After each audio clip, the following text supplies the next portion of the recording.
Bonjour les amis, aujourd'hui nous allons voir ensemble 5 signes d'un amour sain contre 5 signes d'un amour toxique. Comme ça vous pourrez déterminer si votre relation se trouve plus dans le camp d'un amour sain ou dans le camp d'un amour toxique. Ces signes s'appliquent à la relation de couple, mais ils peuvent aussi correspondre à la relation parentale. Commençons par les signes d'un amour sain. Le premier signe, c'est que la relation vous tire vers le haut et vous aide à grandir. Vous sentez que plus la relation avance, plus votre qualité de vie s'améliore, plus vous vous sentez mieux à l'intérieur de vous et dans votre psychologie. C'est donc une relation qui vous aide à vous fortifier, à devenir plus solide et à rayonner. Le deuxième signe, c'est 2 citations que j'ai envie de vous partager. La première, je l'ai entendue sur une vidéo du philosophe Alexandre Jolien et, si je ne me trompe pas, il a dit que aimer, c'est aider l'autre à apaiser ses tensions. Et la deuxième, je ne sais plus où je l'ai entendue, mais c'est aimer, c'est aider l'autre à être libre. Vous l'aurez compris, un amour sain, selon moi, c'est un amour qui vous aide à vous épanouir et à vous ouvrir. Et pas un amour qui vous rabaisse, qui crée des liens de dépendance et qui vous rapetisse pour vous posséder. Mais ça, on va y revenir juste après. Le troisième signe, c'est que aimer, c'est aussi prendre en compte vos besoins. Ça veut dire que l'autre considère que vous avez des besoins, besoin d'épanouissement, de liberté, de sécurité, de contact social et ainsi de suite. Et la différence entre l'amour sain et l'amour toxique à ce niveau-là, c'est que l'amour toxique, l'autre considère que vos besoins sont des choses qui ne devraient pas être. Quand vous vous exprimez, quand vous dites que vous avez besoin de plus de ça ou de moins de ça dans votre vie, que vous aimeriez voir tel ou tel changement parce que vous souffrez de son attitude, l'autre ne va pas essayer de trouver des compromis ou des arrangements avec vous. Il va juste vous dire de vous remettre en question que vous ne devriez pas ressentir cela. Un amour sain, c'est un amour qui considère vos besoins. Quand vous partagez votre souffrance à l'autre, il ne va pas dire que vous ne devriez pas la ressentir et qu'il faut que vous travaillez sur vous pour ne plus la ressentir. Il va essayer de vous comprendre, peut-être faire des compromis avec vous et vous accompagner, si possible, dans ce processus. Le quatrième signe, c'est qu'un amour sain, c'est un amour qui est constitué de 2 adultes. Donc quand c'est une relation de couple entre 2 adultes, pas quand c'est une relation parent-enfant, mais de 2 adultes qui sont tous les 2 plus ou moins autonomes émotionnellement et qui partagent chacun leur bonheur avec l'autre. Donc c'est pas « j'ai besoin de toi pour être heureux, je dépends entièrement de toi » ou bien « je me sacrifie pour te faire plaisir parce que tu as besoin de moi », mais c'est je pourvois moi-même à mes besoins, toi aussi tu pourvois toi-même à tes besoins et on a décidé de partager notre quotidien, des projets, notre bonheur ensemble ou autre. Le 5e signe, c'est le respect. C'est ma compagne qui m'a conseillé d'inclure ce signe dans la liste. Et bien entendu, le respect, c'est pas d'insultes, pas de violence physique, pas de violence psychologique, mais aussi vous traiter avec dignité en tant qu'être humain. Respectez votre dignité et ne pas vous rabaisser ni vous humilier. Et ça, c'est très important. Et aussi, on va retrouver vous accepter tel que vous êtes et ne pas essayer de vous changer. Passons maintenant au signe d'un amour toxique. Le premier signe, c'est la punition et la vengeance. Donc, c'est vraiment immature émotionnellement, mais l'autre personne vous punit quand vous ne vous comportez pas comme il l'a prévu. Et il va bouder pendant ce temps. Il peut vous punir soit en vous hurlant dessus par l'intimidation, soit en cassant vos objets, soit en vous faisant du mal, soit en gardant le silence et en vous bombardant d'ondes négatives quand vous rentrez dans la pièce.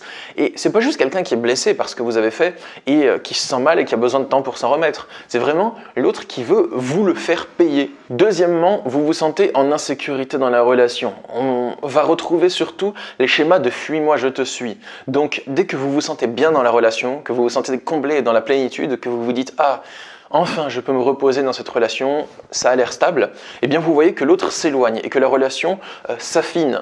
Et dès lors que vous vous dites « mais j'en ai marre de souffrir avec cette personne qui ne sait pas ce qu'elle veut, je vais prendre mes distances », eh bien l'autre revient et vous met la pression. Donc il y a vraiment un « fuis-moi, je te suis » constant, une sorte de jeu de chat et à la souris.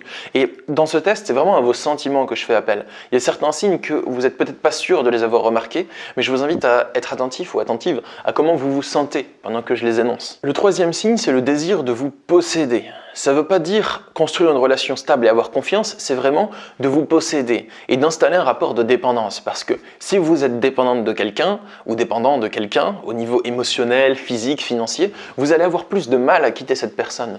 Et un amour toxique, c'est aussi un amour qui consiste à détruire vos repères, à détruire votre stabilité et à vous rendre dépendant ou dépendante de la personne. Comme ça, vous ne pourrez plus fuir. Ou du moins, c'est ce qui se passe dans la tête de la personne qui a cet amour, entre guillemets, toxique. Pour vous citer une métaphore, je ne sais plus où j'ai lu ça, je crois que c'était dans un livre des enseignements de Bouddha ou de Osho, je ne sais plus, c'est quand on aime une fleur, on l'arrose, on l'aide à grandir. Et quand on veut posséder une fleur, on l'arrache, on la cueille, on la ramène chez soi et elle va mourir quelque temps après. Quatrièmement, c'est un rapport de pouvoir et de domination. Donc l'autre veut dominer, c'est lui qui commande et vous qui devez suivre. Du moins, c'est comme ça qu'il le pense. Il y a aussi un désir de vous changer. Comme on en a parlé précédemment dans l'amour sain, là c'est l'inverse. C'est l'autre qui ne vous voit pas tel que vous êtes, il ne vous voit pas pour ce que vous êtes réellement, mais pour ce que vous devriez être selon lui. Et donc il va essayer petit à petit de vous changer pour que vous rentriez dans le moule qu'il a prévu pour vous. Le quatrième signe, c'est que vous devez marcher sur des œufs. Vous avez tout le temps l'impression que pour lui faire comprendre les choses, pour être entendu, pour parler de ce qui ne va pas, ou même à n'importe quel moment, vous devez prendre des gants, trouver la bonne manière de lui parler pour pas qu'il se vexe, puis éviter tel piège. On dirait que c'est une sorte de parcours de Total Wipeout ou de Ninja Warrior. Vous devez faire aucune erreur, vous devez éviter telle parole parce que vous sentez qu'il va réagir comme ça. Puis ensuite, vous devez ne pas tomber dans ce piège et ne pas lui parler trop brusquement, mais pas trop doucement sinon il comprend pas et ça explose. Donc, je trouve que c'est trop, et ça, c'est un amour toxique. Si vous ne savez pas comment vous y prendre, parce que l'autre, c'est comme une matière hautement inflammable qui risque d'exploser à tout moment. Donc les amis, voyons maintenant quoi faire de notre résultat, selon le nombre de points que vous avez eu dans un camp ou dans l'autre. Mais avant ça, abonnez-vous à la chaîne, avec la petite cloche pour être notifié des prochaines vidéos. Pour conclure, je dirais donc que ne regardez pas forcément si vous avez eu les signes d'un amour sain, mais regardez surtout si les signes d'un amour toxique sont présents dans la relation, parce que par expérience, je vois qu'il y a des relations qui vont comporter certains signes d'un amour sain. Par exemple, l'autre m'aide à me développer professionnellement, mais par contre, il va y avoir tous les signes d'un amour toxique derrière.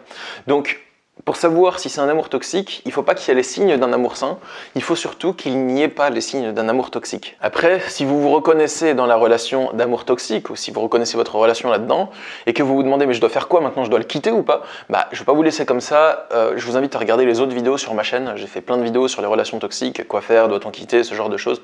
Voilà, vous pouvez regarder les autres vidéos sur ma chaîne et vous trouverez probablement des réponses à vos questions. Et si vous avez besoin d'une aide personnalisée concernant votre situation, de conseils, de trouver des réponses justement ou d'y voir plus clair, il y a le lien pour me contacter en consultation individuelle dans la description. Je consulte en ligne par Skype, Messenger ou téléphone en coaching en développement personnel et sophrologie. Donc vous êtes le ou la bienvenue.